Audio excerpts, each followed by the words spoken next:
Good morning and welcome back TNT to PSA TV. I'm Avalon Williams. We have with us on the telephone this morning Mr. Devant Maharaj. He is a former minister. Mr. Maharaj, good morning. Morning, Avalon, and to your viewers on PSA TV. How are you this morning? Oh, very good, despite the weather. Yeah, I know we have all experienced Tropical Karen yesterday. Were you affected in any way? No.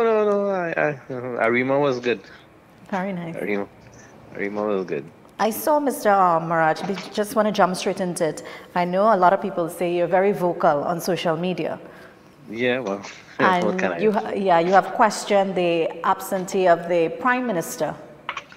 Yeah, I was very early because I find it passing strange, given the very traumatic and sad developments in the Bahamas recently, and the history of tropical weather in the Caribbean in the last couple of years due to climate change and so on, where there has been unparalleled destruction of property and a loss of life and so on. I thought it very inappropriate that the head of state, the commander-in-chief of Trinidad and Tobago, chose at this point in time, despite the fact that this incoming system was potentially devastating, that he selected to leave to go to the New York for the United Nations and then stay on at Republic Day celebrations in the embassy there. I mean, we have had in the past ministers and prime ministers go to the United Nations, and I don't think anybody ever remembers what they say or their contributions.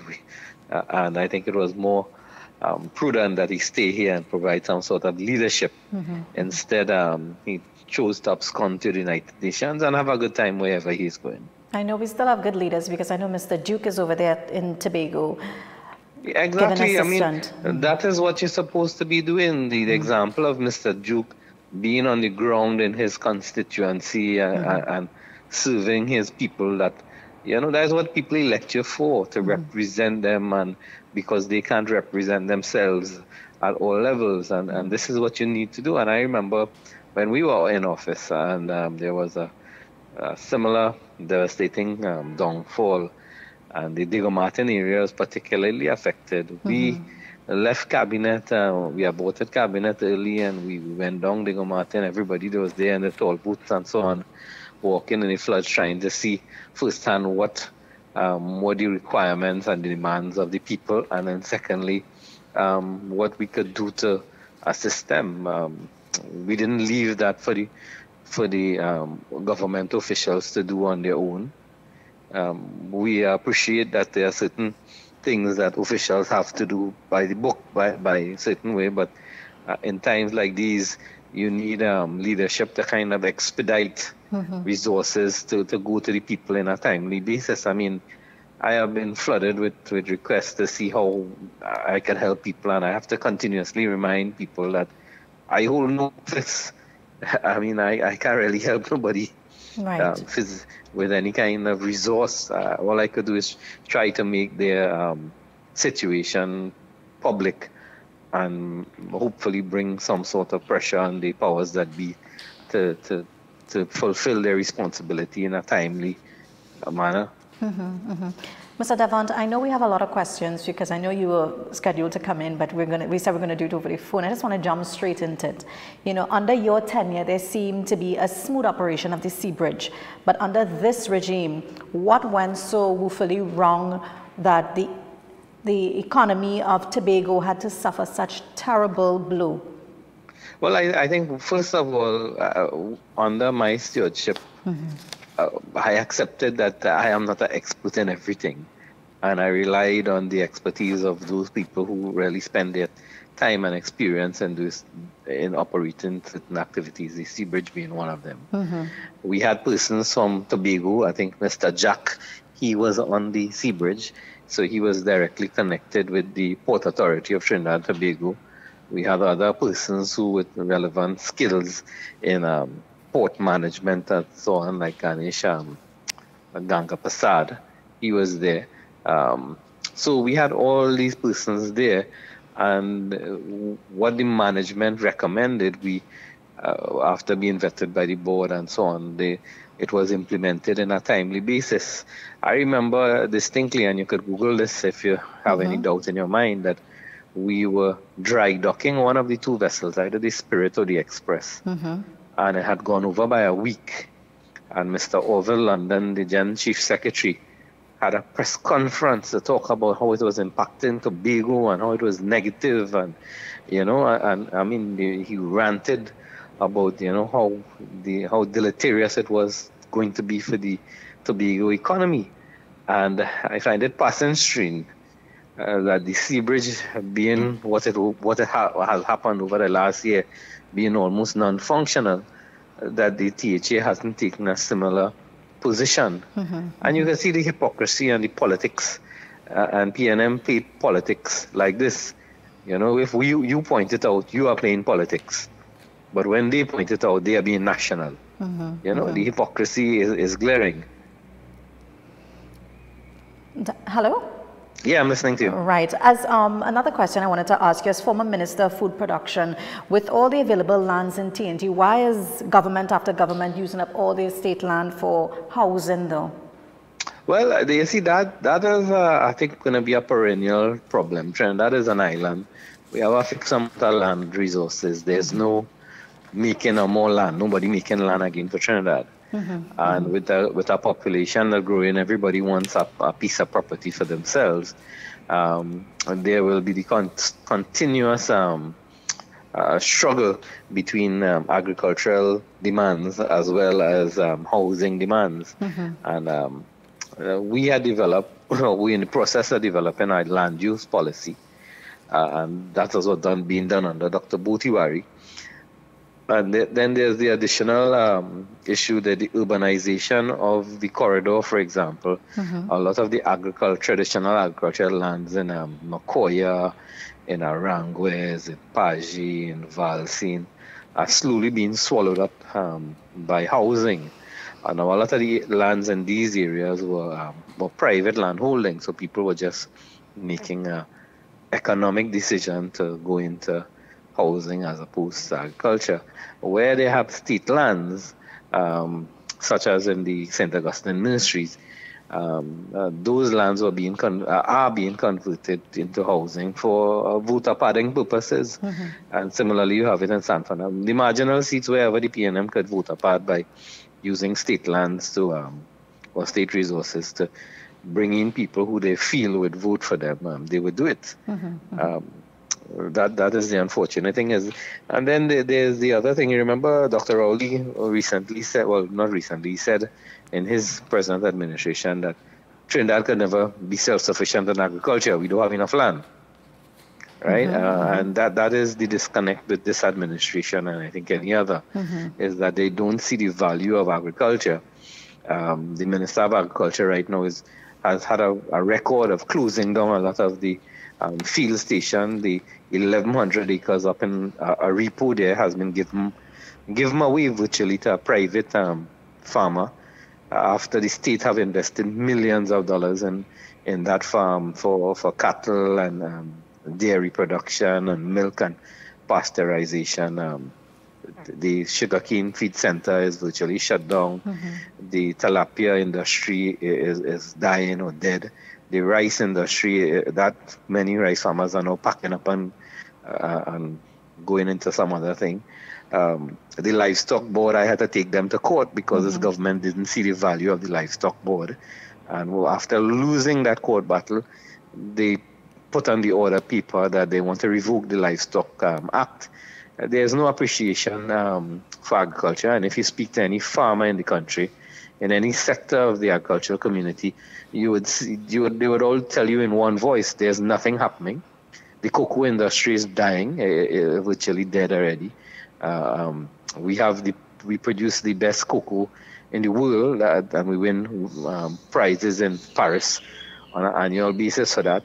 There's a high demand globally for cocoa. It commands a premium price, but yet still our production is falling, and there are reasons for that. there's a lack of appreciation by this administration in particular for agriculture, and we have two ministers coming out of the agricultural sector, which really shows their incompetence. I mean, Avinash Singh, he is on a 5-year paid vacation. You don't hear from him. You don't see him doing anything. The only time you see him is when he's taking out a picture of Clarence Rambarat to put it up on Facebook. And Rambarat, I mean, if you organize a free curry duck and River Lime, he did. But nothing else of substance. So I think we just have to continue to wait until we see the back of this government. Devant, do you think the UNC is ready for election? I think the country is ready for election. I think people are anxiously waiting to send this government off on their merry way. They're already in the departure lounge, you know. They're just waiting for the plane to take off. I think the UNC has been doing the work over the last couple of years with the regular meetings and continuing cottage meetings. And I mean, Gillian John and her One Corridor movement is doing a lot of work on a regular basis. I mean, it has ramped up some more in addition to the Monday night meeting. We also have now the pavement report, kind of stepping up the tempo a little bit. I anticipate and I predict that we'll probably have the local government elections by about the first week of December. And we will be able to see the temperature of the electorate at that point in time. If the PNM retains the number of corporations that they have, if they retain the amount of seats that they have, if they get more popular vote or less popular vote. A number of things, you know, we can gauge from whatever happens in the local government as a kind of barometer to see what we can expect in the general election of 2020. And then, well, afterwards we have the THA elections to follow. Right. So we have 3 major elections coming up in less than a year or so, and it'll be interesting to see. As you know, politics could change in a day. I mean, the union was up in arms and cussing Rowley administration 48 hours ago, but OWTU get the refinery, and now it's love like dove, you know. So, I mean, politics, a day could be a year. How does the UNC plans to win back confidence of the people, especially the people along the East-West corridor that voted them into office under the People's Partnership? Well, first of all, I want to make it very clear. I can't speak for the UNC. I hold no office in the UNC. Right. And for those kind of questions, I would direct you to speak to some official who could speak for the UNC.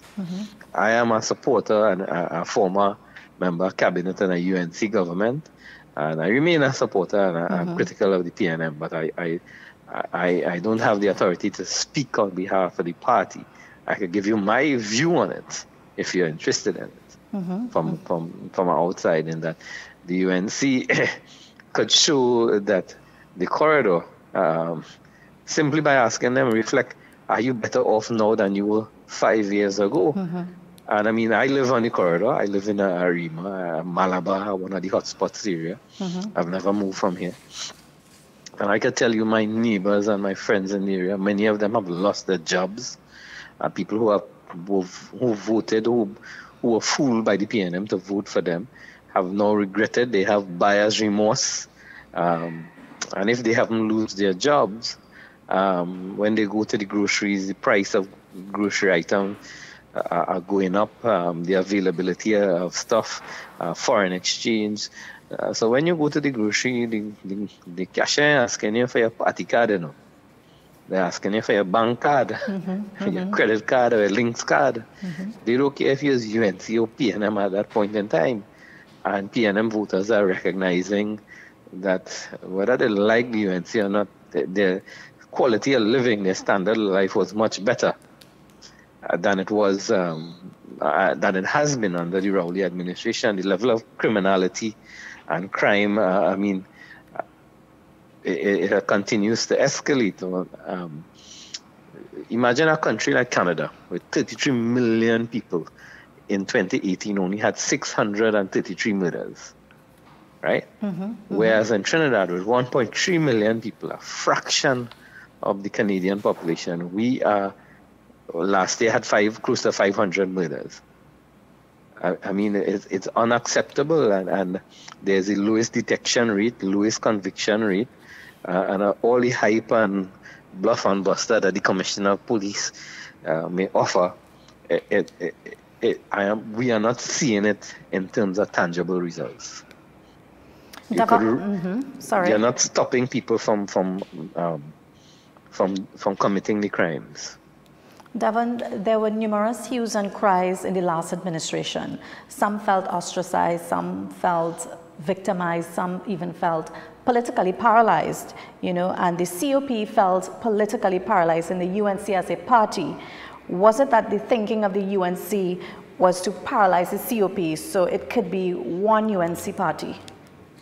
Well, I think the experiences of that administration, that 2010-2015, is that, first of all, there was a certain degree of euphoria when the Kamla Prasad-Bisesa administration came into office in 2010. It came on the heels of the Manning administration with the Koala Hat scandal, with the church of the prophetess Squandermania and the excesses of the. So there was I think an unrealistic expectation of the population, and there was a lot of victimization. Remember, there was a number of cases before the courts, including my own, with the NLCB against Louis Lee Singh and his administration. Then you had Marlene Kudre, Ganga Prasad, Eastwood, Firuza Ramjan. I don't know if you remember George Daniel from the Disabled Society, Association, and the list could go on and on. So there was a lot of anticipation, and I think the expectation of that administration was wholly unrealistic. And the coalition between the two parties, I think, was never fully worked out. The arrangement and the that lack of definitive arrangement in terms of decision making worked against the COP in the long run, and the short run, and in the UNC in the long run. Devant, I know you were here with the NATU's call to repeal the Sedition Act. I mean, what is your take on this Sedition Act? Should it be still on the law books? No, I think they said I am firm of that view, that because remember, I have been accused of being treasonous and seditious by Minister Stuart Young. And in fact, I don't know if you may know this, but last year in November 2018, after the last utterance of Minister Stuart Young accusing me of sedition and so on, I went to my attorneys and I said, we're going to challenge this law, because I cannot wait for him to charge me to challenge the law. So we had actually started to do the work. We had written the Attorney General in December 2018. And in January 2019, the Attorney General responded, appointing attorneys, Fayad Hussein and a couple other people to take up the matter. And we were waiting for their response to our pre-action letter. And at that point in time, they moved against Maharaj. And because he had actually been handed a warrant using the Sedition Act, his case became stronger than my case, because remember, at that point I have no charge or anything, or warrant or anything. So his case, so the very same lawyers I was using and the same research that they had been doing for me, they just transferred it to him, because he had a stronger case to challenge this thing. So that matter is before the courts now. But I think the press conference we had there with NATUC, which you were at, provoked Faris Alwari to indicate very publicly that the government will be looking at probably making some amendments. Right. But I don't know how much to say Faris. There's a division inside the PNM that we may not be aware of. At least it appears from the outside. Many people think that the PNM is this great monolithic political entity, but Keith Rowley comes and steadfastly defends the Sedition Act and indicates that it's never going to change. Faris is giving signals, because he knows that if this goes to court, modern jurisprudence is that sedition has to be amended significantly or be struck down. And if it goes to the Privy Council in the UK, it would not see the light of this. So he knows that he would be defeated, and I think the judges who would be adjudicating on this also knows the trend in modern jurisprudence. So they wouldn't go down that route. So Faris is trying to take in front to try and to make some kind of rapprochement with this. But in the private motion on Friday, I don't know if you saw it, where the leader of the opposition raised the motion on the adjournment to try and have this Sedition Act treated with. Yes. The clown of the PNM, Fitzgerald Hines, was most uncharitable in his contribution and held the position that the Sedition Act will remain. So the PNM clearly shows some kind of division with its view on that. But this is the same. This is the administration where their political philosophy holds on to these kind of draconian kind of laws like the Industrial Stabilization Act. They want to repeal parts of the Freedom of Information Act, and so on. So I mean, it's not unfamiliar that they want to hold on to this Sedition Act the way they're holding on tenaciously to it. Devant, regarding the BBC documentary, this did not sit well with the Prime Minister. We seen that there was a tweet for tat with him and BBC and stuff. What is your take on that? Because as you can see, there's an influx of Venezuelan here in the country. Well, I was surprised and amazed that the Prime Minister of Trinidad and Tobago has gone into battle mode with the British Broadcasting Corporation, accusing them of somehow pushing some kind of British government line using coded message. Where's the evidence of this? This man just could say any stupidness he wants. He's saying he's sending coded messages to countries, and the government funds them by billions of dollars. I mean, anybody who is aware of media and BBC, which is really considered like the gold standard in media broadcasting, knows that while the government may fund it, they jealously guard their independence from government control. And in fact, they are often taken to task by government for not towing a government line or being very heavily critical of government policy and exposes and so on. So, but it's strange that Keith Rowley could so chastise the BBC, well known across and respected across the world, but embraces Netflix with their film on Cambridge Analytica, with a docudrama, So, but this is the conundrum of the enigma that is Keith Rowley. He will vilify BBC, but embrace Netflix. Devant, we know that Mr. Watson Duke made the announcement stepping down as the president of PSA. Now he's going into politics. What is your take on that? Well, I think it's a welcome. I know Watson for a little while now. Yeah. We interacted, and I think he's a real servant to the people. He's very passionate about his cause. And in fact, the last time I was in Tobago, people were telling me the kind of work he was doing, how regularly he's in Tobago, hitting the ground, talking to people, and how he has made a difference in turning around the two seats there. Right. So much so that it's in trouble with the PNM. I think his move to become to focus full time on the politics is going to benefit tremendously the people of Tobago, and it speaks to his commitment and passion to the cause in which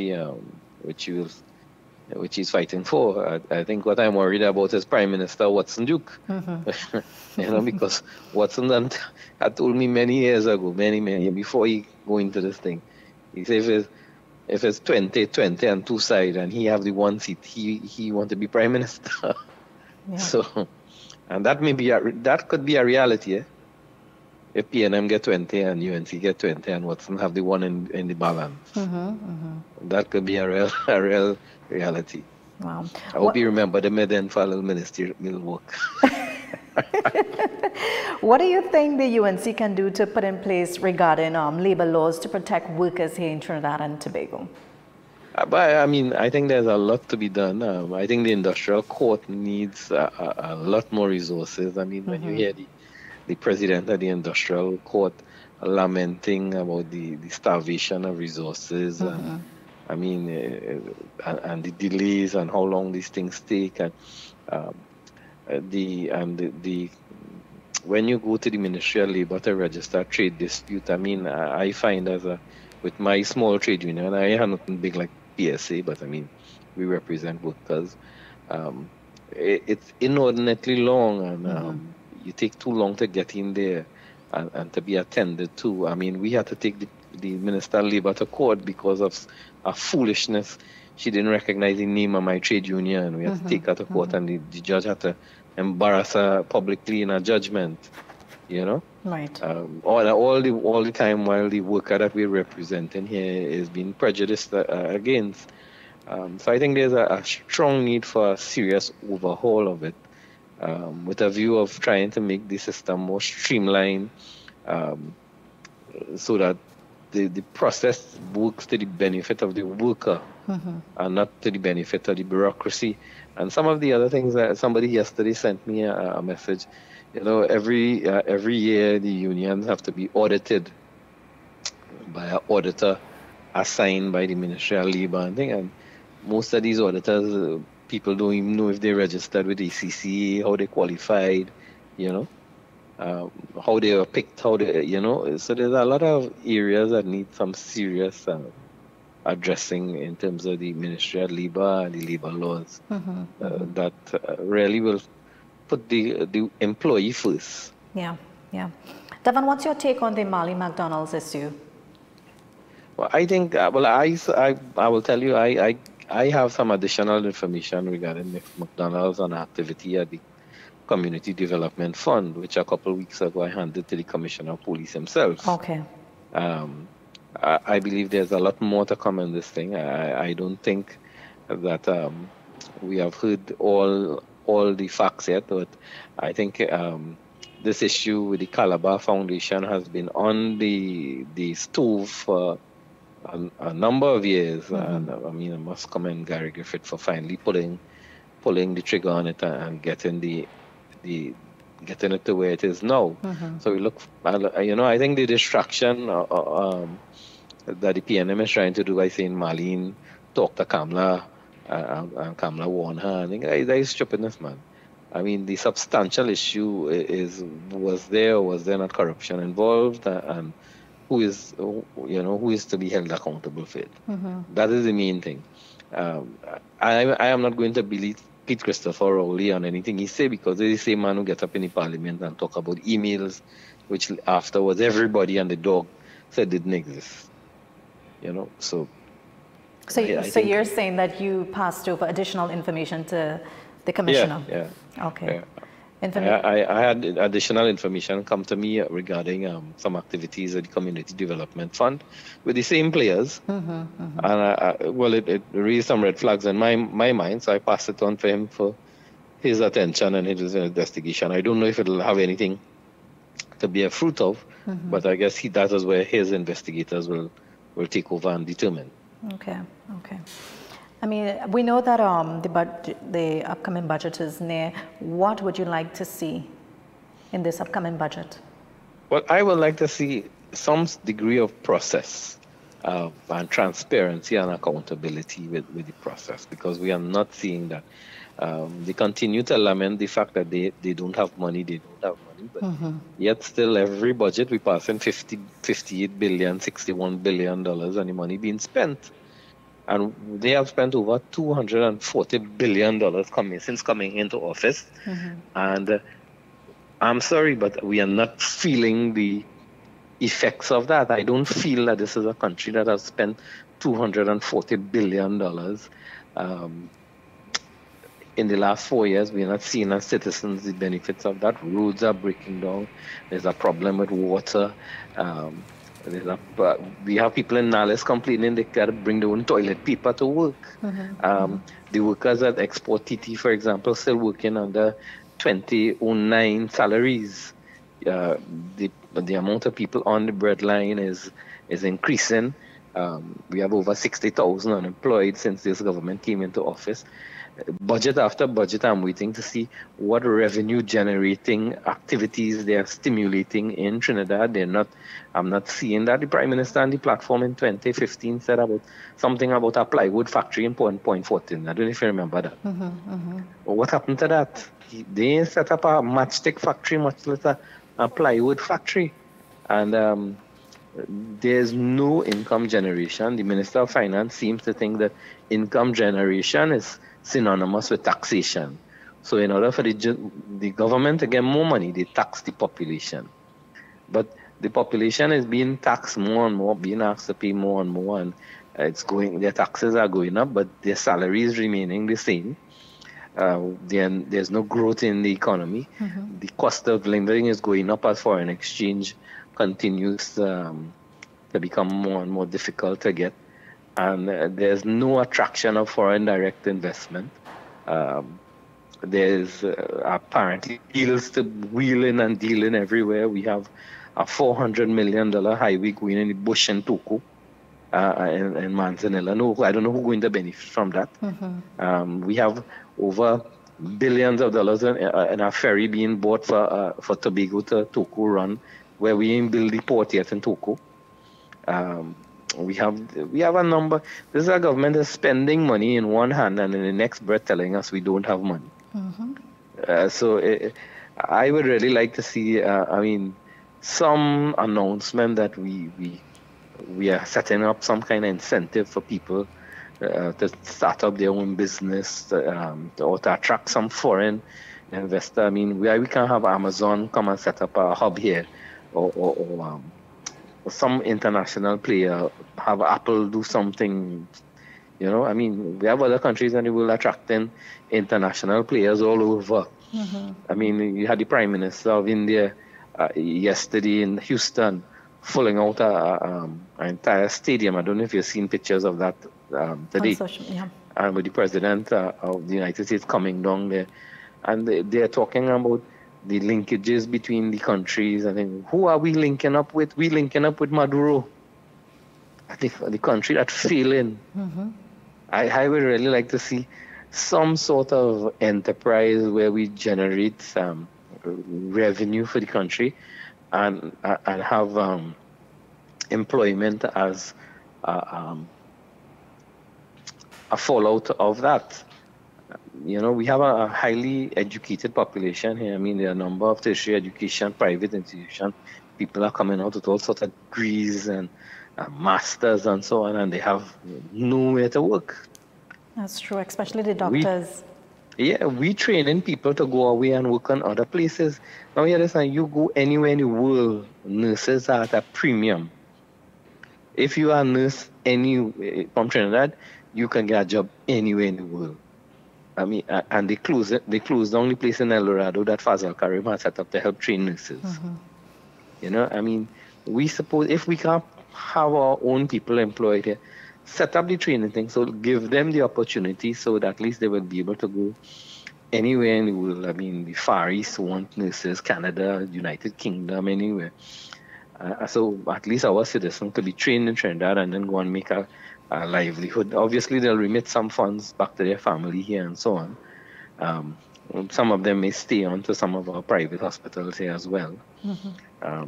And we benefit in the long run. But what are we doing to really improve our quality of life here?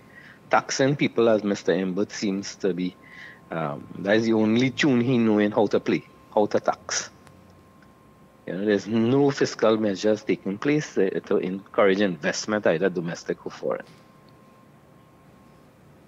Devant, I know from the previous administration to this administration, have you seen any sort of development? I don't know. I don't know what there hasn't been anything. A lot of the projects that this government have done, the Uriman Hospital, for example, is a continuation of a project that Fuad Khan had launched. But they went and finished the Brian Lara Stadium when you had the Mani Ramjan, the Skinner Park. They're spending, I think they have committed now to spend $200 million in Skinner Park. when you have a good few grounds around the area, and people, there's a need for money to be spent in other areas. I mean, there's a total, I think, a lack of prioritization. As I said, the $240 billion spent, we can't see anything tangible coming out of that.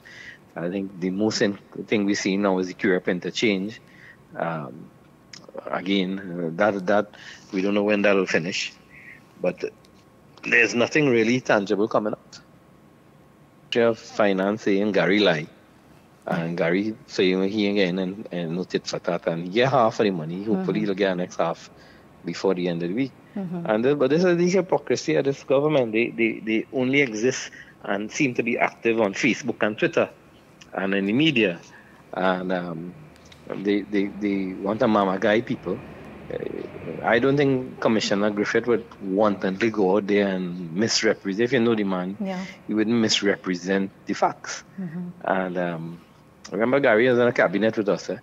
I mean, I get to know the man over a period of time. Gary is a man who will never say something when it's not so. And I mean, if it is that he hasn't received the funds, he didn't receive the funds.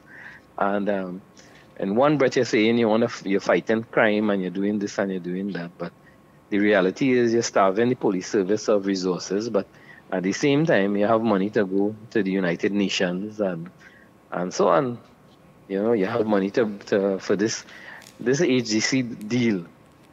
I mean, I don't know why the population not more incensed about this government give a Chinese company who has been blacklisted by the World Bank a contract which has never been seen in Trinidad and Tobago, where we're getting a loan from the Chinese government for the money. And then we had to pay them back it because they're billing it. So one hand coming in one hand and leaving one hand. We getting 600 Chinese workers here, so no Trinidadians benefiting from that. The Chinese company ain't paying no VAT, they ain't paying no corporation tax, nothing. Everything they're paying, we had to get them back it. The price per unit for the house is over $1 million. So that is not a low-cost housing. That is, how much we going to really sell that for? Who are we going to sell it to in this economy? We have to pay them 10% up front, so that's about $50-something million going there. Then, because the contract comes to an end, there's a conditionality that we have to pay them 100% of all the money that they lose. I mean, when you ask who is responsible for this contract, everybody is Shaggy. It wasn't me. So Rowley said it wasn't he, even though he was the Minister of Housing at the time that signed the framework agreement. Faris Alwari, who was the Attorney General, who was standing over the contract signing ceremony, he didn't know nothing about it. Edmund Dillon, the next Minister of Housing, didn't know nothing about it. Newman George, the husband of the Speaker of the House, didn't know nothing about it. The AGC board didn't know nothing about it. The whole cabinet didn't know nothing about it. So how would this contract come into being? Good question. Right? $500 million TT was signed for by a Chinese company in Trinidad and Tobago, and nobody know how it happened. You could imagine if that had happened under Kamala, if Rural had do that? Man, Roger and them would have been marching upside down, all up and down town. Devant, I want to just ask you for your closing comment, and thank you so much for taking this call with us this morning. Well, I think we have to be eternally vigilant, and I mean all the dissenting voices needs to be given a space, and because somebody disagrees with the administration, that doesn't mean they're talking nonsense. I mean, you have it from all quarters. You have a number of voices now coming out more and more, and I think people should really analyze dispassionately what these voices are saying, and not get caught up with who is the messenger, but what actually is the message. Yeah. I want to thank you so much for taking this call here with us. Thank you very much for having me on. You're welcome. Take care. Okay, bye. So that was former Minister Mr. Devant Maharaj there on the phone with us, just, letting us know his views on what's happening in this country. We know that Tobagonians are right now trying to recover what was lost, and we know that our PSA president is over there lending his support as well. And if anyone wishes to get any sort of contact with him, you can reach him out at his PDP page, and they will respond to you. as fast as they can. So we're going to take a short break and come right back to the program.